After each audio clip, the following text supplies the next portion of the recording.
ನಮಸ್ತೆ ವೀಕ್ಷಕರೇ, ಸುದ್ದಿ ಬುಲೆಟಿನ್ಗೆ ಸ್ವಾಗತ. ನಾನು ಪೂಜಶ್ರೀ. ಬನ್ನಿ ಇವತ್ತಿನ ಪ್ರಮುಖ ಸುದ್ದಿ ಏನೇನಿವೆ ಅಂತ ನೋಡ್ಕೊಂಡ್ ಬರೋಣ.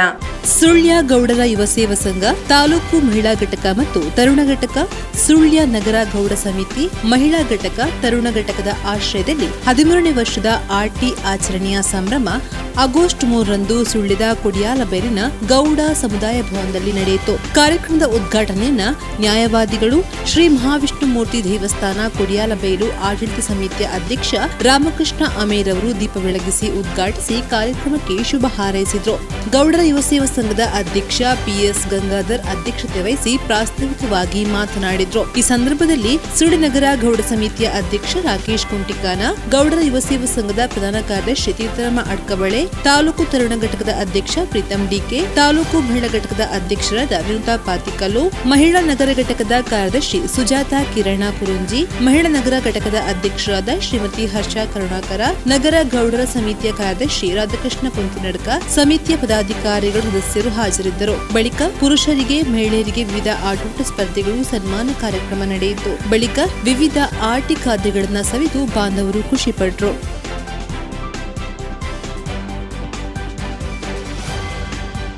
2024-25ನೇ ಸಾಲಿನಲ್ಲಿ 10ನೇ ತರಗತಿ ಹಾಗೂ PUC ಪರೀಕ್ಷೆಯಲ್ಲಿ ಗರಿಷ್ಠ ಅಂಕ ಪಡೆದು ಉತ್ತೀರ್ಣರಾದ ವಿದ್ಯಾರ್ಥಿಗಳಿಗೆ ಸುಳ್ಯ ತಾಲೂಕು ಮೊಗೇರ ಸಂಘದ ವತಿಯಿಂದ ಪ್ರತಿಭಾ ಪುರಸ್ಕಾರ ಕಾರ್ಯಕ್ರಮ ನಡೆಯಿತು. ಕಾರ್ಯಕ್ರಮದ ಅಧ್ಯಕ್ಷತೆಯನ್ನ ಸುಳ್ಯ ತಾಲೂಕು ಮೊಗೇರ ಸಂಘದ ಅಧ್ಯಕ್ಷರಾದ ಕರುಣಾಕರ ಪಲತಡ್ಕ ವಹಿಸಿದ್ರು. ಕರ್ನಾಟಕ ಸರ್ಕಾರದ ಮಾಜಿ ಸಚಿವರಾದ S ಅಂಗಾರ್ ರವರು ಡಾ BR ಅಂಬೇಡ್ಕರ್ ಅವರ ಭಾವಚಿತ್ರಕ್ಕೆ ಪುಷ್ಪಾರ್ಚನೆ ಮಾಡುವ ಮೂಲಕ ಸಭಾ ಕಾರ್ಯಕ್ರಮ ಉದ್ಘಾಟಿಸಿದ್ರು. ವೇದಿಕೆಯಲ್ಲಿ ಕರ್ನಾಟಕ ರಾಜ್ಯ ಮೊಗೇರ ಸಂಘದ ಅಧ್ಯಕ್ಷರಾದ ನಂದರಾಜ್ ಸಂಕೇಶ್, ಸುಳ್ಯ ತಾಲೂಕು ಸಂಘದ ಗೌರವಾಧ್ಯಕ್ಷ ಕೇಶವ ಮಾಸ್ಟರ್ ಹೊಸಗದ್ದೆ, ಶಂಕರ್ ಪಿರಾಜೆ, ಸಂಘಟನಾ ಕಾರ್ಯದರ್ಶಿ ಅಚ್ಯುತ ಮೆಲ್ಕಜೆ, ಪ್ರಧಾನ ಕಾರ್ಯದರ್ಶಿಯಾದ ಬಾಳಪ್ಪ ಮಣಿಮಜರು, ನಿವೃತ್ತ ಶಿಕ್ಷಕರಾದ ರಘುನಾಥ ಖಾಯರ ಹಾಜರಿದ್ದರು.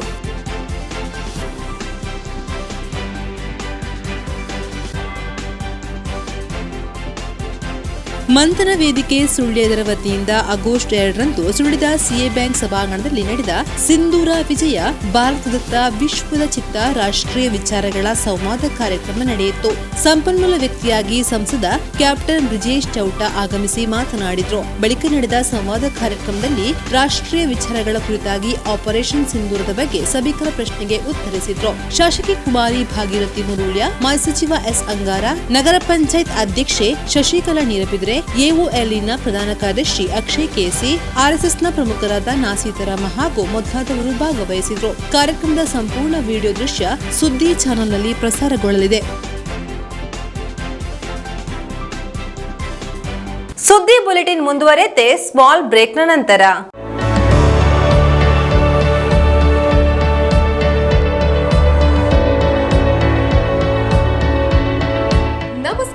ರೈತ ಬಾಂಧವರೇ, ಬಿಸಿಲು ಕಳೆದಿತ್ತು, ಇನ್ನೇನು ಕೃಷಿ ಮಾಡೋದಿಕ್ಕೆ ಸೂಕ್ತ ಸಮಯ.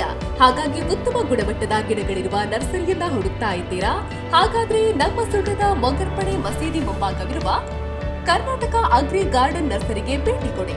ಇಲ್ಲಿ 3 ಎಕರೆ ಜಮೀನಿನಲ್ಲಿ ತಯಾರಾಗ್ತಾ ಇದೆ ಉತ್ತಮ ತಳಿಯ ಹೈಬ್ರಿಡ್ ತೆಂಗಿನ ಗಿಡಗಳು, ಕೋಕೋ ಗಿಡಗಳು, ಅಡಿಕೆ ಗಿಡಗಳಾದ ಎಂಟರಮಂಗಲ, ಮೋಹಿತ್ ನಗರ, ಸೈಗಾನ್, ರತ್ನಗಿರಿ, ಸುಮಂಗಲ, ಸ್ವರ್ಣ ಮಂಗಳ, ಊರಿನ ಮಂಗಳ ಮತ್ತು ಜಾಯಿಕಾಯಿ ಗಿಡ, ವಿವಿಧ ರೀತಿಯ ಹಣ್ಣಿನ ಗಿಡಗಳು, ಕರಿಮೆಣಸಿನ ಕಸಿ ಗಿಡ, ಪಣಿಯೂರು 7 ಲಭ್ಯ ಹಾಗೂ ಶತಮಂಗಲ ಅಡಿಕೆ ಗಿಡಗಳು ಲಭ್ಯ. Karnataka agri garden nursery, Mogarpane, Halegate, Sullia. Booking ಆಗಿ ಇಂದೇ ಸಂಪರ್ಕಿಸಿ 9048865019 9946523801. ಬ್ರೇಕ್ನ ನಂತರ ಸುದ್ದಿ ಬುಲೆಟಿನ್ಗೆ ಮತ್ತೆ ಸ್ವಾಗತ. ಸ್ಥಳೀಯ ದೇಸಿ ಹಸುಗಳು ಮತ್ತು ಗೋಪಾಲಕ ಸಮುದಾಯಕ್ಕೆ ಬೆಂಬಲವಾಗಿ ಸ್ಥಾನೀಯ ದೇಶಿ ಹಸುಗಳನ್ನ ಸಾಕುವವರು ಮತ್ತು ಸಂರಕ್ಷಕರಿಗೆ ಗೋಪಾಲ ಸಂಸ್ಥೆಯವರು ನೀಡುವ ರಾಷ್ಟ್ರಮಟ್ಟದ ಗೋಪಾಲ ಪ್ರಶಸ್ತಿಯನ್ನ ಪ್ರವೀಣ್ ಬೆಳ್ಳಾರಿ ಅವರಿಗೆ ಬೆಂಗಳೂರಿನ ಮಲ್ಲೇಶ್ವರಂ ಚೌಡಯ್ಯ ಸ್ಮಾರಕ ಭವನ ನಡೆದ ಸಮಾರಂಭದಲ್ಲಿ ಪ್ರದಾನ ಮಾಡಲಾಯಿತು. ಕೇರಳ, ತಮಿಳುನಾಡು, ಕರ್ನಾಟಕ, ಆಂಧ್ರಪ್ರದೇಶ ಹಾಗೂ ಮಹಾರಾಷ್ಟ್ರ ರಾಜ್ಯಗಳ ತಲಾ 2 ಮಾದರಿ ರೈತರನ್ನ ಈ ಪ್ರಶಸ್ತಿಗೆ ಆಯ್ಕೆ ಮಾಡಲಾಗಿತ್ತು. ಸಂಗ್ರಹಿಸಲಾದ 40 ರೈತರ ಮಾಹಿತಿಗಳನ್ನ ಪರಿಶೀಲಿಸಿ ಪರಿಶೀಲಿಸಿ ಅದರಲ್ಲಿ ಕರ್ನಾಟಕದವರಾದ ದಕ್ಷಿಣ ಕನ್ನಡ ಜಿಲ್ಲೆಯ ಮಲೆನಾಡು ಗಿಡ್ಡ ತಳಿಗಳ ಸಂರಕ್ಷಣೆ ಹಾಗೂ ಸಂವರ್ಧನೆ ಮಾಡಿ ಉತ್ತಮ ಗುಣಮಟ್ಟದ ಗೋವುಗಳನ್ನ ಸಮಾಜಕ್ಕೆ ನೀಡ್ತಾ ಇರುವ ಪ್ರವೀಣ್ ಬೆಳ್ಳಾರೆ ಮತ್ತು ಧಾರವಾಡದ ಗಂಗಾಧರ್ ಅವರಿಗೆ ಗೋಪಾಲ್ಸ್ ಮ್ಯೂಸಿಕ್ ಟು ಹಿಲ್ಸ್ ಮತ್ತು ಸಾಧಕ ರೈತ ಸನ್ಮಾನ ಕಾರ್ಯಕ್ರಮದಲ್ಲಿ ಪೇಜಾವರ ಸ್ವಾಮೀಜಿ ಪ್ರಶಸ್ತಿ ಪ್ರದಾನ ಮಾಡಿದ್ರು. ಗೋಪಾಲ್ಸ್ ಪ್ರಶಸ್ತಿ ಮತ್ತು ನಗದನ್ನ ಒಳಗೊಂಡಿದೆ. ಬೆಳ್ಳಾರಿ ಗ್ರಾಮದ ಪಳ್ಳಿಮಜಲು ಬೀಡುವಿನ ಪ್ರವೀಣ್ ಸ್ಥಾನೀಯ ದೇಶಿ ತಳಿಯ ಸಂರಕ್ಷಣೆ ಉದ್ದೇಶದಿಂದ ಕಪಿಲ ಗೋವಿನ ಸಾಗಾಟನೆಯನ್ನ ಆರಂಭಿಸಿ ಸ್ವಾವಲಂಬಿಯಾದವರು. ಪ್ರಸ್ತುತ ಅವರಲ್ಲಿ 20ಕ್ಕೂ ಅಧಿಕ ಕಪಿಲ ದೇಸಿ ತಳಿಯ ಗೋವುಗಳಿವೆ. ತನ್ನ ಜಾಗದಲ್ಲಿ ಹೈನುಗಾರಿಕೆ ನಡೆಸಿ ಯಶಸ್ಸು ಕಂಡ ಇವರು ದೇಸಿ ಗೋವಿನ ಉತ್ಪನ್ನಗಳನ್ನ ತಯಾರಿಕೆ ಮಾಡ್ತಾ ಇದ್ದಾರೆ. ಗೋಮೂತ್ರ ಮತ್ತು ಸೆಗಣಿಯಿಂದ ಧೂಪ, ವಿಭೂತಿ ಇತ್ಯಾದಿ ಉತ್ಪನ್ನಗಳನ್ನ ಮನೆಯಲ್ಲಿ ತಯಾರಿಸಿ ಮಾರುಕಟ್ಟೆಗೆ ನೀಡುವ ಮೂಲಕ ಆದಾಯ ಗಳಿಸ್ತಾ ಇದ್ದಾರೆ.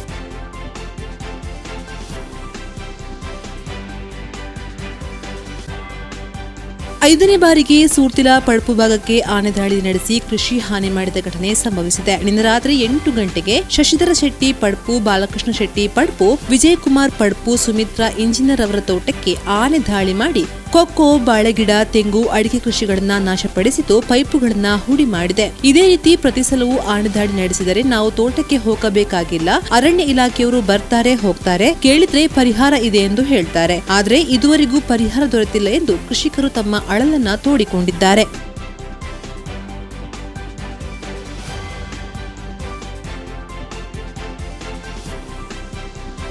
ಅರಂತೋಡು ಬಳಿಯ ಬಿಡಿಯಾರು ಎಂಬಲ್ಲಿ ಸ್ಕೂಟಿ ಸ್ಕಿಡ್ ಆಗಿ ದಂಪತಿಗಳಿಗೆ ಗಾಯವಾದ ಘಟನೆ ಆಗಸ್ಟ್ 3ರಂದು ನಡೆದಿದೆ. ಸ್ಕೂಟಿ ಸ್ಕಿಡ್ ಆದ ಪರಿಣಾಮ ದಂಪತಿಗಳಿಗೆ ಗಾಯಗೊಂಡು ಸುಳ್ಯ ಕೆವಿಜಿ ಆಸ್ಪತ್ರೆಗೆ ದಾಖಲಿಸಲಾಗಿದೆ.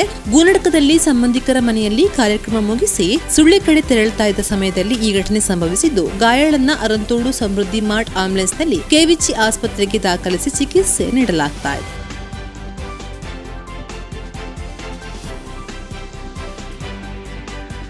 ಕೊಡಗು ಜಿಲ್ಲೆಯ ಕುಶಲನಗರ ಆನೆಕಾಡು ಫಾರೆಸ್ಟ್ ಬಳಿ ಕಾರು ಮತ್ತು ಬೈಕ್ ನಡುವೆ ಡಿಕ್ಕಿ ಸಂಭವಿಸಿದ ಅಪಘಾತದಲ್ಲಿ ಮೃತಪಟ್ಟವರು ಪೆರುವಾಜಿಯ ವಿಷ್ಣು ಭಟ್ ಅರ್ನಾಡಿ ಅವರ ಪುತ್ರ ಕಾರ್ತಿಕ್ ಭಟ್ ಎಂದು ಗೊತ್ತಾಗಿದೆ. ಕುಶಲನಗರ ಆನೆಕಾಡು ಫಾರೆಸ್ಟ್ ರಾಜ್ಯ ಹೆದ್ದಾರಿಯಲ್ಲಿ ಕಾರು ಮತ್ತು ಬೈಕ್ ಡಿಕ್ಕಿ ಸಂಭವಿಸಿ ಈ ದುರ್ಘಟನೆ ಸಂಭವಿಸಿದೆ. ಮಡಿಕೇರಿಯಿಂದ ಕುಶಲನಗರಕ್ಕೆ ತೆರಳುತ್ತಾ ಇದ್ದ ಕಾರು ಚಾಲಕನ ನಿಯಂತ್ರಣ ತಪ್ಪಿ ಎದುರಿನಿಂದ ಬರ್ತಾ ಇದ್ದ ಬೈಕ್ಗೆ ಡಿಕ್ಕಿ ಹೊಡೆದಿದೆ. ಡಿಕ್ಕಿಯ ರಭಸಕ್ಕೆ ಬೈಕ್ ಸವಾರ ಸ್ಥಳದಲ್ಲೇ ಮೃತಪಟ್ಟಿದ್ದಾರೆ. ಕಾರ್ತಿಕ್ ಮೈಸೂರಿನಲ್ಲಿ ಇನ್ಫೋಸಿಸ್ ಉದ್ಯೋಗಿಯಾಗಿದ್ರು.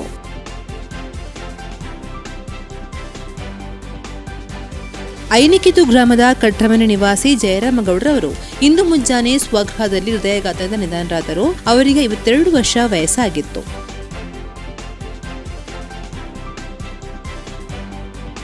ಸುಳ್ಯ ಗಾಂಧಿನಗರ ಕಲ್ಲುಮುಟ್ಲು ನಿವಾಸಿ ಅಬ್ದುಲ್ ರಜಾಕ್ ಆಗಸ್ಟ್ 3ರಂದು ನಿಧನರಾದರು. ಇವತ್ತು ಮುಂಜಾನೆ ಮಗನನ್ನ ಚಟ್ಟಿಪಳ್ಳ ಮದರಸೆಗೆ ಬಿಟ್ಟು ಗಾಂಧಿನಗರ ಹೋಟೆಲ್ನಲ್ಲಿ ಚಹಾ ಕುಡಿದು ಮನೆಗೆ ಹೋಗ್ತಾ ಇದ್ದ ಸಂದರ್ಭ ಹೃದಯಾಘಾತದಿಂದ ಮೃತಪಟ್ಟಿದ್ದಾರೆ.